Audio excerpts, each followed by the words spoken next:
इसके पीछे जो भी है मैं पता लगा के रहूंगी। सब कुछ खत्म हो गया, मेरा एतबार, मेरा मान। बाल के साथ अवैस होगा, बदला ले रहे वो अपनी नफरत का तुमसे। ये रात और कितनी तबाही मचाएगी समरीन। औलाद का दिया हुआ दुख कहाँ इंसान बर्दाश्त कर सकता है, और वो भी इज्जतदार औरत।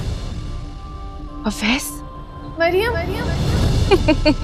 अनाबिया के दिल में मरियम के लिए नफरत पहले दिन से ही पल रही थी, लेकिन इस बार उसने जो चाल चली वह सिर्फ एक इल्जाम नहीं बल्कि सोची समझी तबाही थी। शाहवेज के कमरे से निकलते ही मरियम पर ऐसा तूफान टूटा कि वह खुद को संभाल ही न सकी। उसकी इज्जत को निशाना बनाया गया, उसके किरदार पर सवाल उठाए गए, और सबसे बुरा यह कि इकबाल का नाम जोड़कर उसे सबके सामने बदनाम करने की कोशिश की गई। घर के अंदर ही उसका मुकदमा चला और फैसला भी सुना दिया गया। शकील साहब, जो कभी मरियम का साथ देते थे, अब उसी से नजरें चुराने लगे हैं।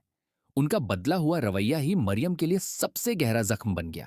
ये रात सिर्फ बदनामी की रात नहीं होगी, बल्कि उस घर पर टूटने वाली कयामत साबित होगी। मरियम अपनी सफाई देने की कोशिश करेगी, मगर अल्फाज उसका साथ नहीं देंगे, और उसकी माँ बेटी पर लगे इल्जाम का बोझ सहन नहीं कर पाएगी। घर वाले यही समझेंगे कि वह बेटी की बदनामी से टूटकर चली गई, लेकिन कहानी यहीं खत्म नहीं होती। मरियम टूटेगी जरूर, मगर बिखरेगी नहीं। उसने ठान लिया है कि जो भी उसकी बर्बादी के पीछे है, उसका चेहरा दुनिया के सामने लाकर रहेगी। मगर अनाबिया भी कम चालाक नहीं है।